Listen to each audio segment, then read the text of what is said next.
అందరికీ మన ప్రభువును రక్షకుడైన యేసుక్రీస్తు వారి పేరిట ప్రేమపూర్వకమైనటువంటి వందనాలండి. ప్రియులారా, కొంతమంది సిస్టర్స్ కానీ బ్రదర్స్ కానీ కొన్ని విషయాలు షేర్ చేసుకుంటూ కొన్ని మాటలు మాట్లాడుతూ ఉంటారు. వాటిలో ముఖ్యంగా బ్రదర్ మీరు ఏమైనా అనుకోండి, సిస్టర్ మీరు ఏమైనా అనుకోండి, నాకు వచ్చినటువంటి ప్రాబ్లమ్స్ ప్రపంచంలో ఎవరికి ఉండవండి అంటూనే, బ్రదర్ నేను బ్రతకలేకపోతున్నాను, ఈ కష్టాలను నేను దాటలేకపోతున్నాను, ఈ ప్రాబ్లమ్స్ నేను సాల్వ్ చేసుకోలేకపోతున్నాను, నాకే ఇవన్నీ జరుగుతున్నాయి అని వాళ్ళు అంటూనే వాళ్ళు కొన్ని ఇమాజినేషన్స్లోకి వెళ్ళిపోతూ ఉంటారండి.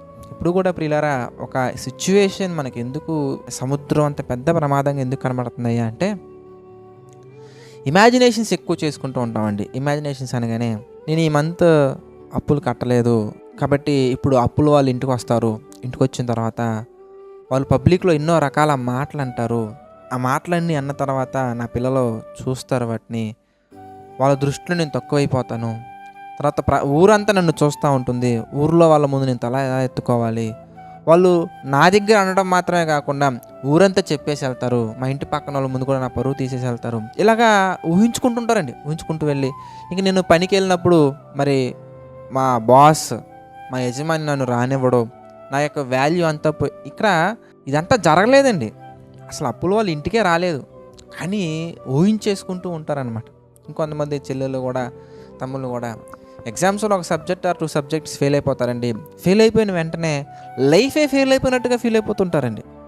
నేను ఎగ్జామ్స్ ఫెయిల్ అయిపోయాను, ఇప్పుడు నా ఫ్రెండ్స్ అందరూ నన్ను అదోలా చూస్తారు, టీచర్స్ నన్ను అదోలా చూస్తారు, సార్స్ నన్ను అదోలా చూస్తారు, ఫ్యాకల్టీ నన్ను అదోలా చూస్తారు, మరి ఇంటికి వెళ్ళిన తర్వాత మా పేరెంట్స్ నన్ను కొట్టేస్తారు, ఎందుకంటే మా పేరెంట్స్ నా మీద ఎక్కువ నమ్మకం పెట్టుకున్నారు, నా కొరకు మా నాన్న ఎలా కష్టపడ్డారు, మా అమ్మ ఎలా కష్టపడ్డారు, మా అన్నయ్య కంటే ఎక్కువ మార్క్స్ రావాలి, మా తమ్ముడు కంటే ఎక్కువ మార్క్స్ రావాలి, మా అక్క కంటే ఎక్కువ మార్క్స్ రావాలి, మా చెల్లి కంటే ఎక్కువ మార్క్స్ రావాలి, నేనేంటి ఈ సబ్జెక్ట్లో ఫెయిల్ అయిపోయాను. ఇమాజినేషన్ అంటే ఎక్కువగా ఊహించుకొని ఇలా అయిపోతుంది, అలా అయిపోతుంది, అలా అయిపోద్ది, ఇలా అయిపోద్ది, అలా అయిపోద్ది. అక్కడ యాక్చువల్గా ఇవి జరగవండి. ఎగ్జామ్ ఫెయిల్ అయిపోయిన వెంటనే నీ గురించి ఇలా ఊహించుకునే వాళ్ళు ఉండొచ్చేమో కానీ జరగవు. మీరు అనుకున్నంత ఊహించినంత ప్రమాదకరంగా ఏది జరగదండి.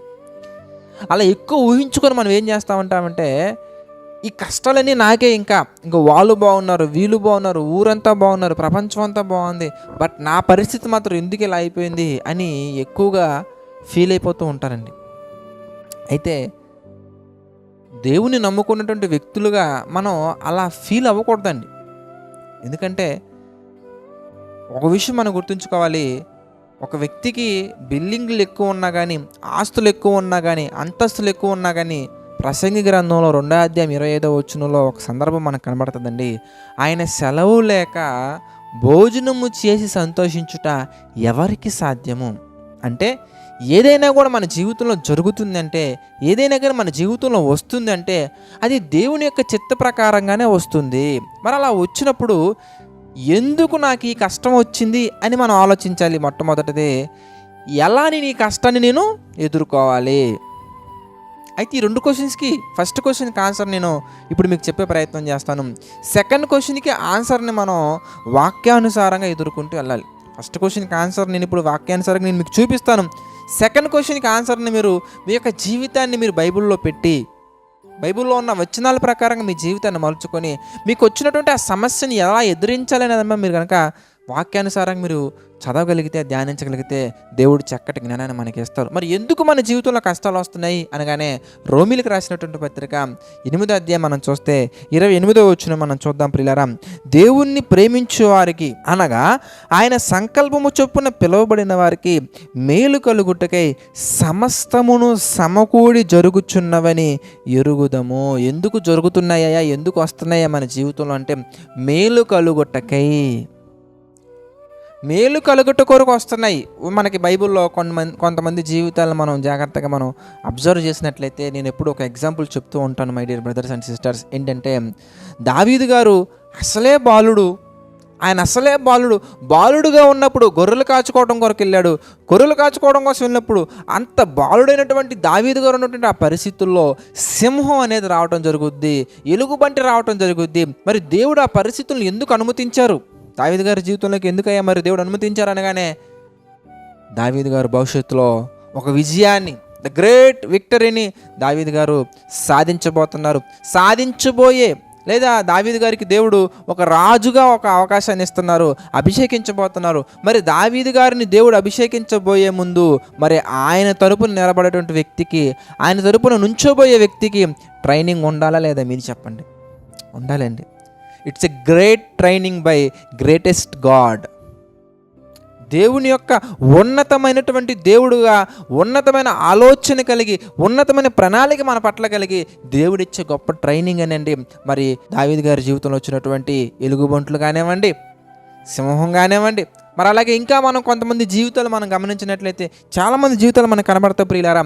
మరి పేతురు గారిని మనం ఎగ్జాంపుల్ తీసుకున్నా కానీ మరి పేతురు గారు చేపలు పడుతున్నప్పుడు చేపలు ఏవి రావండి, ఏది చిక్కవండి. అలాంటి పరిస్థితుల్లో ఎందుకు పేతురు గారికి ఆ సమస్య వచ్చిందయ్యా అంటే దేవుని యొక్క అద్భుతమైన శక్తిని పేతురు గారు చూడబోయే సమయం దగ్గరికి వచ్చింది.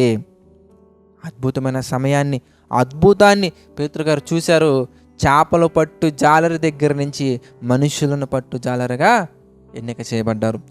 మరి ఇలాంటి గొప్ప స్థితిలోకి పేతురు గారు రాకముందు పేతురు గారి జీవితంలో ఒక టెస్ట్ ఉంది. రాజుగా మారకముందు దావీదు గారి జీవితంలో ఒక టెస్ట్ ఉంది, ఒక ప్రాబ్లం ఉంది. ఆ ప్రాబ్లంని ఫేస్ చేయగలగాలి. ఎలా? వాక్యానుసారంగా మనం ఫేస్ చేయగలిగితే దేవుడు మనకి మంచి జ్ఞానాన్ని ఇస్తారు, ఆ ప్రాబ్లం ఎదురొచ్చిన మంచి శక్తిని ఇస్తారు. కనుక ప్రియులారా, నాకే ఈ కష్టాలన్నీ వచ్చేసాయి, నాకే ఈ శ్రమలన్నీ వచ్చేసాయి, ఎందుకు వస్తున్నాయి అంటే నీవు దేవుని యొక్క వ్యక్తిగా భవిష్యత్తులో ఉండబోతున్నావు. దేవుని యొక్క నామానికి మహిమకరంగా నీ జీవితం ఉండబోతుంది కనుక ఇవన్నీ వస్తున్నాయి. మరి ఎలా ఉండాలి, ఎలా మలుచుకోవాలి అనగానే ప్రార్థన ద్వారా, వాక్యానుసారమైనటువంటి నిర్ణయాలు తీసుకోవడం ద్వారా, దేవుని పిల్లలతో సహవాసం చేయడం ద్వారా, దేవుడు ఇంకా ఏ విషయాలైతే బైబిల్లో చెప్పారో వాటి ప్రకారంగా మనం నడుచుకుంటే ప్రతి సమస్యను మనం జయించగలం. పరిశుద్ధమైనటువంటి దేవునికి మనం, ఆయన నామానికి మనం మహిమకరంగా ఉండగలం. ఎంతోమంది జీవితాలకి మాదిరిగా మనం ఉండగలం. ప్రార్థన చేసుకుందామండి. పరలోకమందున్న మా తండ్రి, పరిశుద్ధ మహోన్నతుని మీకు కృతజ్ఞతాస్తుతులు చెల్లించుకుంటున్నాము తండ్రి. ఈ యొక్క ఉదయకాల సమయం మమ్మల్ని జ్ఞాపకం చేసుకుని తండ్రి, అనేకమైన విషయాలు మాకు తెలియజేసి మీకు కృపలో దాచి తండ్రి మీ చిత్త ప్రకారం నడిపిస్తున్నందుకు కృతజ్ఞతాస్తుతులు చెల్లించుకుంటున్నాం తండ్రి. నిజమే ప్రభా, మీరు ఇచ్చే ట్రైనింగ్ని మా తండ్రి మేము చాలా చక్కగా శ్రద్ధగా మా తండ్రి గ్రహించి ప్రభా మా జీవితాల్లో వాటిని అనుమతించి తండ్రి మీ యొక్క చిత్తానికి అనుకూలంగా నడుచుకున్నట్లే మాకు సహాయం చేయండి తండ్రి. ప్రభా ప్రతి ఒక్కరూ ఏ ఏ సమస్యలతో బాధపడుతున్నారో తండ్రి, ప్రతి సమస్యను మా తండ్రి జయించడానికి వారికి కావాల్సిన శక్తిని దయచేయండి. మీ చిత్త ప్రకారం నడుచుకున్నట్లుగా మా తండ్రి కృపను చూపించండి తండ్రి. మీ యొక్క ఉద్దేశాల ప్రకారం మా తండ్రి బలపడినట్లుగా సహాయం చేయండి తండ్రి. ఆర్థిక, ఆరోగ్య, మానసిక సమస్యల్లో ప్రభా కృంగిన ప్రతి ఒక్కరిని మీరు జ్ఞాపకం చేసుకుని తండ్రి, కృంగిన వారి హృదయాలను ప్రభా లేవనెత్తండి, బలపరచండి, స్థిరపరచండి తండ్రి. తండ్రి మీ యొక్క ఆలోచనకి మా తండ్రి అనుగుణంగా నడుచుకొని మీ నామానికి మహిమకరంగా బలపడినట్లుగా సహాయం చేయండి. జేసీ చర్చ్ ద్వారా మా తండ్రి జరుగుతున్న పరిచర్యను కూడా మీరు జ్ఞాపకం చేసుకుని తండ్రి, పరిచర్యను మీరు దీవించండి, ఆశీర్వదించండి తండ్రి. ఈ యొక్క పరిచర్యలో పాలిభాగస్తులు అవుతున్న ప్రతి ఒక్కరిని మా తండ్రి మీరు దీవించండి, ఆశీర్వదించండి, బలపరచండి తండ్రి. సమస్త మహిమ, ఘనత, ప్రభావాలు మీకే చెల్లించుకుంటూ తండ్రి యథార్థంగా నమ్మకంగా పరిచయం చేసే సేవకులను వారి కుటుంబాలను దీవించండి తండ్రి. ప్రతి ఒక్కటి మీ చేతి ప్రకారంగా జరిగించమని మరొకసారి వేడుకుంటూ మా ప్రభువును రక్షకుడైన యేసుక్రీస్తు వారి పేరిట ప్రార్థన అడిగి వేడుకుంటున్నాము తండ్రి. ఆమెన్. అందరికీ వందనాలండి. God bless you all.